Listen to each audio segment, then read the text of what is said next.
नमस्कार, मैं अरविंद केजरीवाल हूँ। अंदर आ सकता हूँ?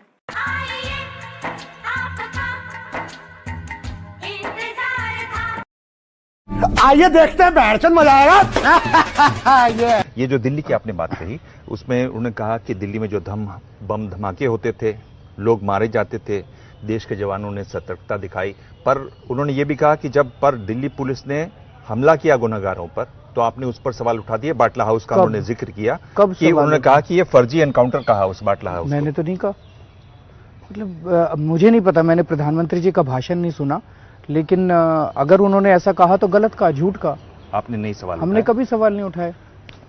हरामी मानुस 2 दिन में पलट गया। वाह। एक तो बाटला हाउस एनकाउंटर के ऊपर जो प्रश्न चिन्ह लगे, उन प्रश्न चिन्हों ने ये प्रश्न खड़ा किया कि क्या पुलिस जो बातें बोलती है और जो एनकाउंटर करती है और जो ब्लास्ट के बाद जो थ्योरीज देती है, क्या वो सारी सही हैं?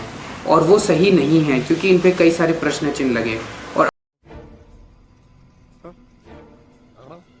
एक बात उन्होंने और कही कि जो बिहारी हैं, पूर्वांचली हैं, उनके प्रति आपकी एक तरीके से दुर्भावना है। आप आयुष्मान भारत जो उनकी योजना है उसको यहां पर लागू नहीं होने देना चाहते। ये कहते हैं भाई बाहर के लोग आते हैं और इतने लाखों का इलाज जो है मुफ्त में यहां से करा के चले जाते हैं। हमने तो कभी नहीं कहा। मतलब मुझे आश्चर्य है, आप ये सारी बातें बता रहे हैं कि प्रधानमंत्री जी ने बोला। हाँ। मैंने उनकी स्पीच नहीं सुनी, कल मैं रोड शोज में था, मैं बहुत ज्यादा बिजी था। हाँ। लेकिन अगर ये सब बोला तो झूठ बोला, कोरा झूठ बोला। ये जितनी बातें आप कह रहे हैं जी, पूरी झूठ। मतलब बीजेपी एक झूठ की फैक्ट्री बन गई है। हाँ। बार बार झूठ फैलाओ। अब ऐसा है कि बिहार से एक आदमी 500 रुपए की टिकट लेता है, दिल्ली में आता है, अस्पताल में 5 लाख रुपए का ऑपरेशन फ्री में करा के वापस चला जाता है। इससे एक ये खुशी भी होती है कि अपने ही देश के लोग हैं, अपने बढ़िया है, सबका इलाज होना चाहिए, सब खुश रहने चाहिए। लेकिन दिल्ली की भी अपनी कैपेसिटी है। ट्विटर पर उसमें बहुत सारे लोगों ने एक वो वीडियो भेजा केजरीवाल जी का, जिसमें आप प्रधानमंत्री नरेंद्र मोदी को देशद्रोही बता रहे हैं। मैंने कभी देशद्रोही नहीं कहा। इसका तो वीडियो है, दिखाइए। ऐसा कब कहा था? अरे नहीं, आपने कहा था उस दिन जब आप नाव में थे, तब आपने कहा था, बोला था ना मालिक। बेचारे भूल गए होंगे, टेंशन बहुत है ना। चुप। मोदी ने आतंकवादियों के साथ सेटिंग कर रखी है, उसकी पोल खोलने की जरूरत है दोस्तों। आज जब आप गांव के अंदर में जाओगे, कुछ लोग भ्रमित हैं, कुछ लोग कहते हैं मोदी राष्ट्रवादी है, कुछ लोग कहते हैं मोदी देशभक्त है। आज आपकी जिम्मेदारी है जाके कहना कि मोदी जैसे बड़ा देशद्रोही कोई नहीं है दोस्तों। चुप कर बे कुत्ते। ये बात सही है कि आपने वादा किया था दिल्ली में 10 से 15 लाख सीसीटीवी कैमरे लगा देंगे? हमने वादा किया था पूरी दिल्ली में सीसीटीवी कैमरे लगेंगे। 10 लाख 15 लाख की फिगर कहां से? ये पता नहीं वो कहां से लेके आए हैं। उन्हीं से पूछिएगा, अगली बार बुलाइएगा उनको भी आपकी अदालत में। लेकिन एक सेकंड, पूरे दिल्ली के अंदर आम आदमी पार्टी 10 से 15 लाख सीसीटीवी कैमरा लगाएंगे। कहां से लगेगा? एक 200 करोड़ लगेगा, मैंने कैलकुलेट कर लिया। 2000 रुपए का एक वाईफाई कैमरा आता है, 10 लाख से मल्टीप्लाई कर लीजिए, 200 करोड़ बनता है।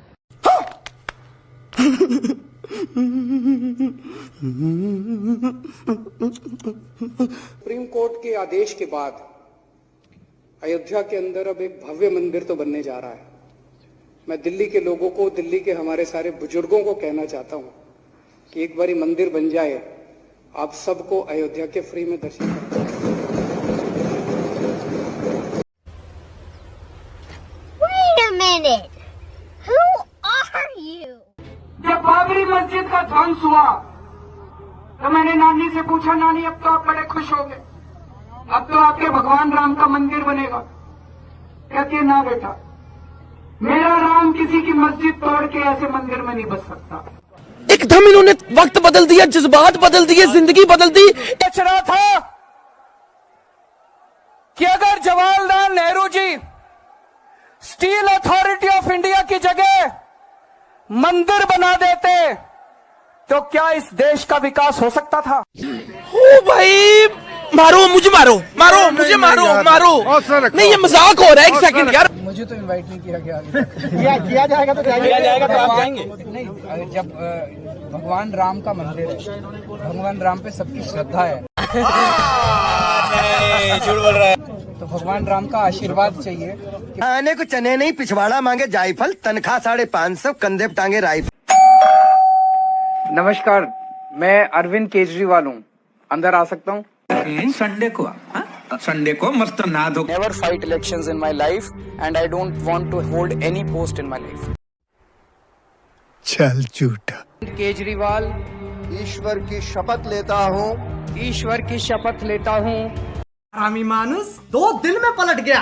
वाह, बच्चों की कसम है, ना बीजेपी से गठबंधन करेंगे ना कांग्रेस से गठबंधन करेंगे। अगर हमने बीजेपी या कांग्रेस के साथ हाथ मिलाया तो उन लोगों के साथ धोखा हो जाएगा। हम ना बीजेपी को सपोर्ट करेंगे, ना कांग्रेस को सपोर्ट करेंगे और ना उनकी सपोर्ट लेंगे। नहीं, मैं नहीं मानता। बच्चों की कसम, गठबंधन नहीं करूंगा, लेकिन कांग्रेस के साथ सरकार बना चुके हैं। सही खेल गया बेंच। हम इस सारी मीडिया के शुक्रगुजार हैं। ये आप देखिए, अभी भी कैमरा लेकर तड़पती धूप के अंदर खड़े हुए हैं ये लोग। ये जरूरी नहीं, केवल इनकी नौकरी नहीं थी, ये लोग अब आंदोलन का हिस्सा हैं। रात भर 24 घंटे बिना सोए इन लोगों ने हमारे इस आंदोलन में हिस्सा लिया। हम मीडिया के साथियों को नमन करते हैं, हम आपका बहुत बहुत शुक्रगुजार हैं। लेकिन एक सेकंड,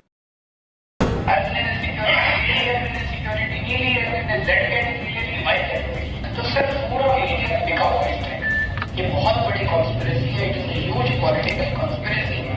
अगर हमारी कभी भी सरकार बनी तो इसकी जांच कराएंगे और मीडिया वालों से सब कुछ जीत भेजा जाएगा। आपने कल मीडिया को धमकी दी थी, कहा था मेरी सरकार बनेगी तो जेल भेजूंगा सब मीडिया वालों को। ऐसे नहीं बोला। क्या बोला था सर आपने? लगेगा बोलिए तो एक बार, क्या बोला था? अरे कुछ नहीं बोला था। कौन है ये लोग, कहाँ से आते हैं? देश विदेश में घूमने के लिए निजी हेलीकॉप्टर और निजी हवाई जहाजों का इस्तेमाल करते हैं। ये हेलीकॉप्टर और हवाई जहाज किसके हैं? अखबारों में छवि खबरों के मुताबिक आप खुलेआम श्री मुकेश अंबानी जी के जहाजों में घूमते हैं। सर, जिस तरीके से आप अभी चार्टर्ड प्लेन से आए हैं, चार्टर्ड प्लेन एक वीआईपी के लिए, आप कहते थे कि आप कोई भी वीआईपी सुरक्षा या कोई भी अरेंजमेंट ऐसा नहीं लेंगे। चार्टर्ड प्लेन आपने यूज करा, उसको कुछ कह रहे हैं आपको? क्योंकि दूसरा प्लेन अवेलेबल नहीं था। इंडिया टुडे वाले कह रहे थे कि वो बुलाना चाहते हैं, तो इंडिया टुडे वालों ने उसका खर्चा बेयर किया।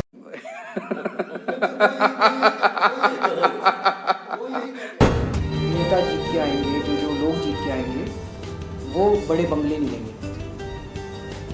आप लोगों के इलाके से कोई आदमी जीता, वो आप लोगों के बीच में ही रहेगा, अपने मकान में रहता रहेगा, जहाँ रह रहा था वहीं रहेगा, उसको बड़ा बंगला नहीं रहेगा। नहीं, मैं नहीं मानता। दिल्ली के भगवान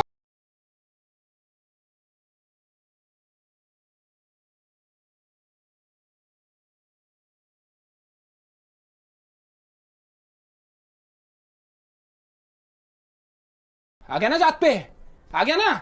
मेरी जान को कोई खतरा नहीं है, मेरे को सिक्योरिटी नीचे, मैं आम आदमी की तरह रहना चाहता हूँ। भाई साहब, कुछ ज्यादा नहीं हो गया ये? मतलब कुछ भी। उत्तर प्रदेश की सरकार ने केजरीवाल को Z श्रेणी की सुरक्षा दी है। इस वक्त की बड़ी खबर आपको बता दें, उत्तर प्रदेश सरकार ने अरविंद केजरीवाल को Z श्रेणी की सुरक्षा दी है। अरविंद केजरीवाल दिल्ली के मुख्यमंत्री, जो अब तक वीआईपी कल्चर का विरोध करते रहे हैं, किसी तरह की सुरक्षा की जरूरत से वो इनकार करते रहे हैं। के बाद फिर वो बोले कि मैं लोकसभा का चुनाव लड़ूंगा। मेरे घर पे आए वो लोकसभा के टिकट मांगने के लिए। तो पार्टी ने अब निर्णय लिया कि भाई जो भी सिटिंग एमएलए हैं उनको एमपी के लिए टिकट नहीं देंगे। तो रुको जरा, सब्र करो। आप लोकसभा चुनाव लड़ेंगे? मैंने तो कहा था मैं नहीं लड़ना चाहता, लेकिन पार्टी के लोग कह रहे हैं कि लड़ना चाहिए। यही सवाल है, लोग यही कहते हैं, अरविंद कहते हैं कि एमएलए जो है वो लोकसभा चुनाव नहीं लड़ेंगे। आज आप कह रहे हैं पार्टी मुझे कह रही है चुनाव लड़ो। आ गया ना, जात पे आ गया ना। दिल्ली में महिलाओं की सुरक्षा के लिए स्पेशल कमांडो फोर्स बनाई जाएगी। नहीं, मैं नहीं मानता। दिल्ली में चलती कार में महिला से रेप का एक और मामला सामने आया है। पुलिस ने मामले में एक आरोपी को हिरासत में ले लिया है, लेकिन इस मामले के सामने आने के बाद दिल्ली के मुख्यमंत्री अरविंद केजरीवाल ने एक बार फिर से दिल्ली पुलिस पर निशाना साधा है। अरविंद केजरीवाल ने कहा कि दिल्ली में महिलाएं सुरक्षित नहीं है। अभी भी लगता है एक बहुत बड़ा मुद्दा। मैं तो कह ही रहा हूँ कि दिल्ली सुरक्षित नहीं है, दिल्ली सुरक्षित नहीं है, महिलाएं सुरक्षित नहीं है। गधा हूँ। मुझे लगता है कि हम सारे हिंदुस्तानियों को इकट्ठा होकर इसके खिलाफ मोर्चा निकालना चाहिए। नमस्कार, मैं अरविंद केजरीवाल हूँ, अंदर आ सकता हूँ? नहीं।